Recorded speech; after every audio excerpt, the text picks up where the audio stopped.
Dara, great to see you. Thanks for joining. It's been a while. Happy to do it. It's good to see you. It's been a while. I went back and did some checking. I think we first met on Wall Street at a Phocuswright conference. You were working with Barry Diller. I guess you were the CFO, I and was, oh yeah.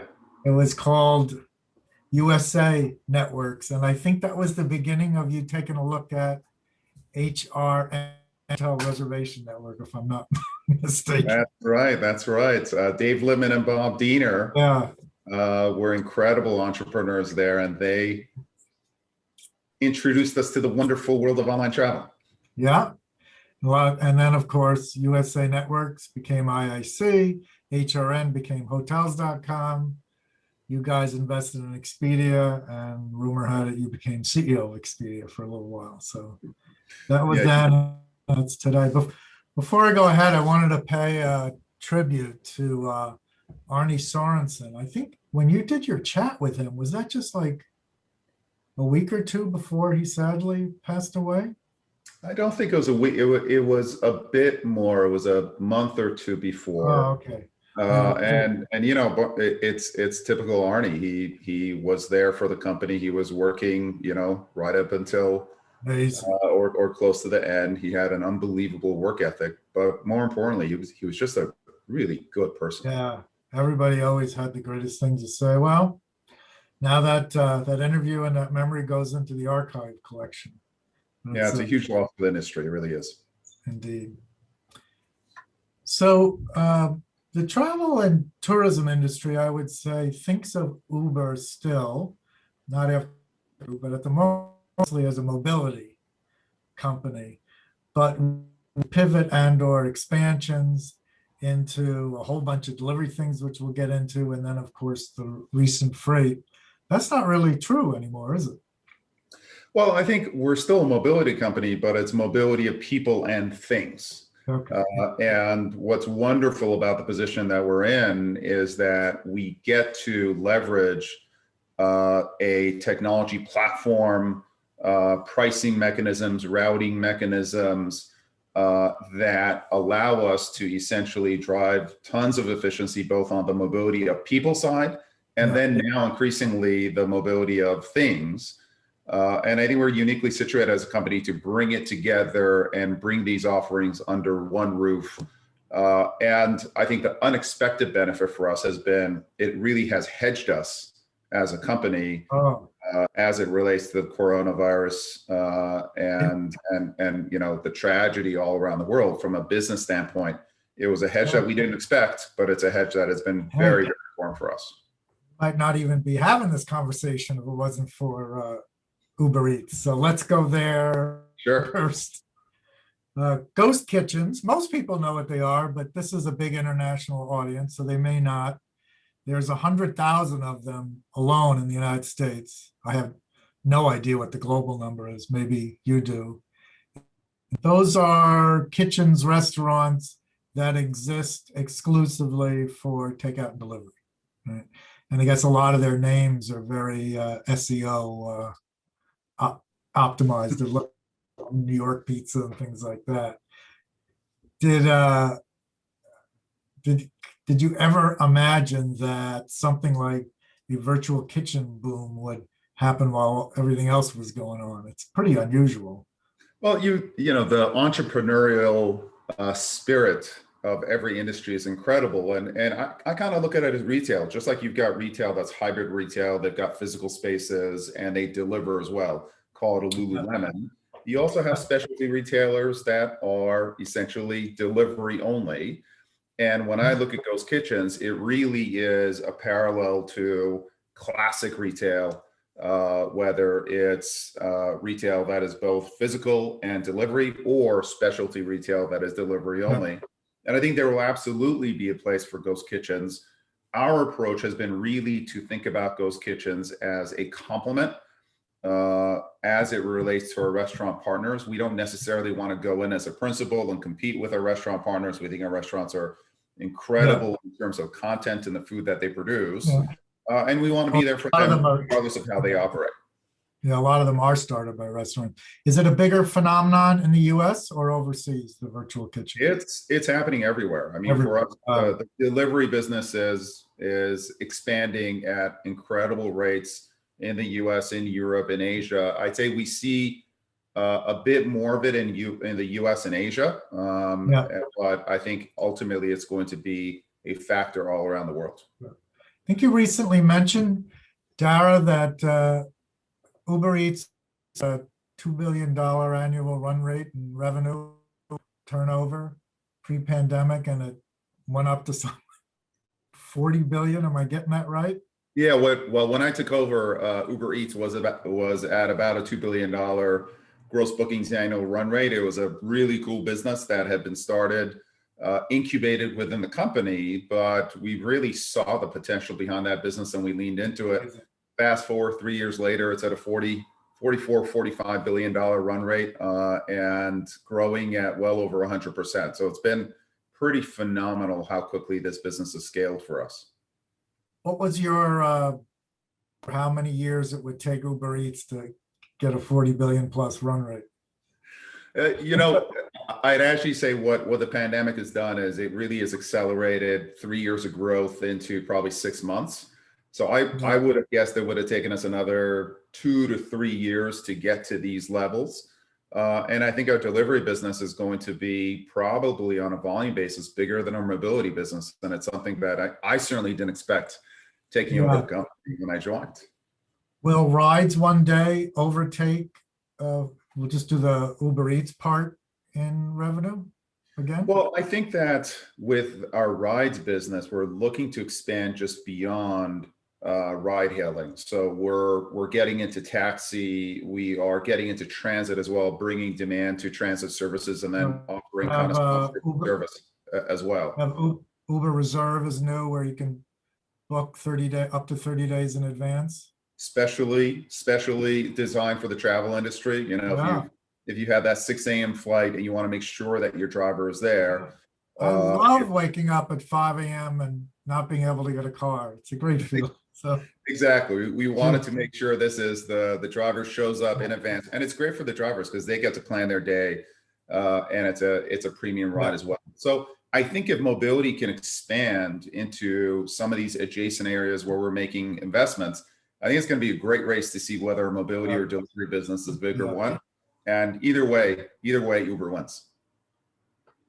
Yeah, the diversification's so much future proof. So 2020, you've been amazingly busy on the mergers and acquisitions front, as well as divestitures, unless divestiture is part of M&A, I don't know.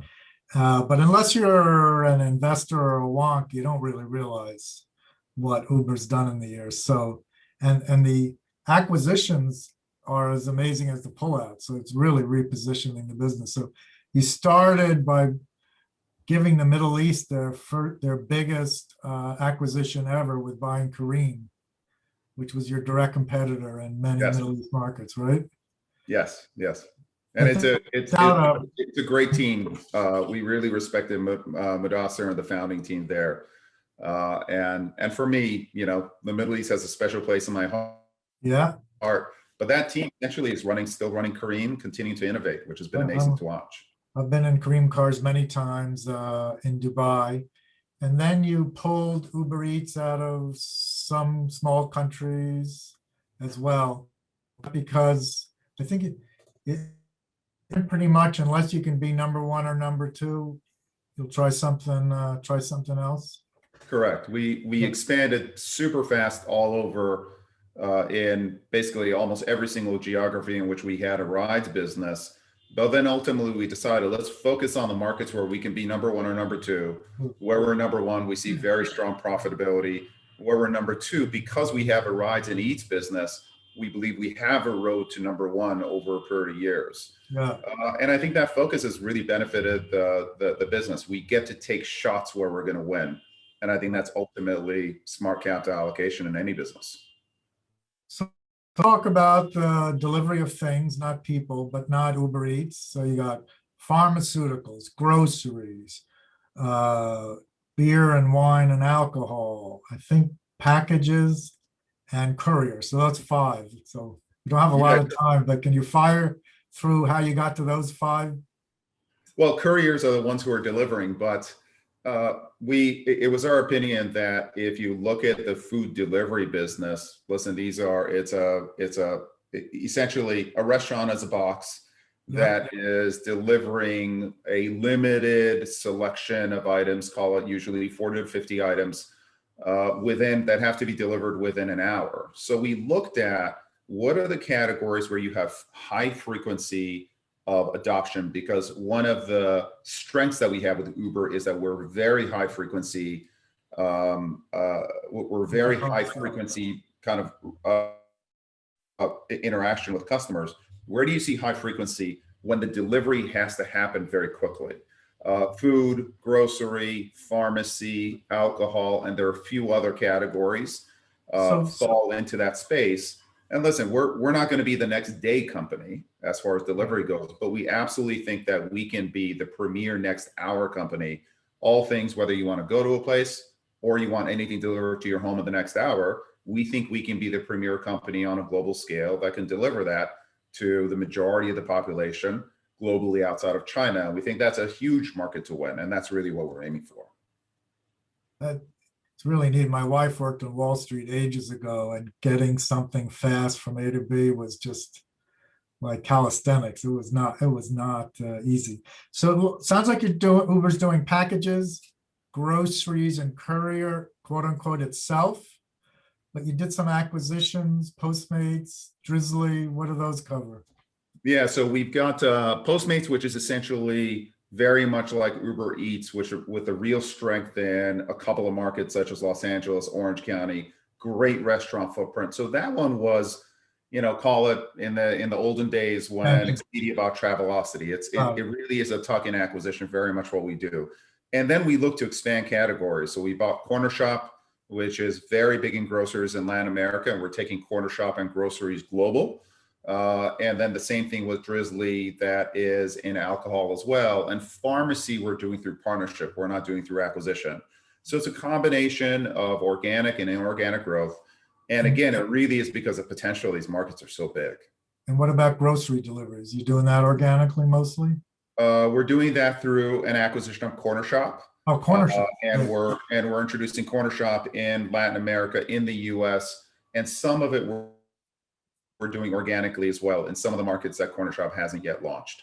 But we're very, very optimistic as it relates to grocery delivery. So if we think about your Uber lines of business, we talked about mobility and delivery, and now the big one is, what are we doing there? Well, I think with Uber Freight, if you step back, in the olden days, when you wanted to get a cab, you had to call someone, and there's a taxi dispatcher who would then call a cab and see who's available to show up at your doorstep. Well, the freight business is still in those olden days. Someone who wants to ship product has to essentially call. It's not a dispatcher, but it's essentially a freight broker. And the system itself is very offline, very complex. And we think essentially we can use the same set of core technologies that we use to build our mobility and our car hail business, essentially to revolutionize freight brokerage, make it automated, bring much more transparency into the business, and also benefit the truckers themselves so that they can see what business is out there for them, and ultimately be able to stay at home and have and take the kind of routes that they really want. That will be incredibly disruptive for sure. But so if we could shift gears towards wrapping up, and from a leadership perspective, you've had to make some amazingly difficult decisions. You get slammed with tough news from early on when you started with the autonomous vehicle accident and getting shut down in London and this and that, and also in diversity and behavior, where you've made an amazing turnaround. What kind of advice would you give travel and tourism leaders based on what you've learned in your last year from a leadership perspective? Well, I think that, we're still not out of the woods. There's so much that we've got to accomplish, but I'd say never let a good crisis go to waste. Last year for us, 2020, in the heart of the pandemic, in many ways was the most difficult year for the company, but I think will turn out to be the best year for the company because we radically looked at our footprint. What are we good at? What are we not good at? And leaned into what we're good at and also left behind what we're not good at. And I think taking that kind of action, I think every leader, coming out of the pandemic in the travel business, it's a chance to reinvent yourself. It is, this event, hopefully nothing like it will happen again. But I think that, sometimes leaders are afraid of making big moves, et cetera. I believe that leadership will have the permission to make the kinds of move to really set yourself up for the next 5 to 10 years of growth. And I'm hoping that travel and tourism, the industry, I'm a big fan of it. Uber's a huge participant, takes that chance and reinvents itself for the next 5 to 10 years of growth. Dara, Khosrowshahi, thank you very much. It's been wonderful to chat with you. Always a pleasure, Philip. Take care.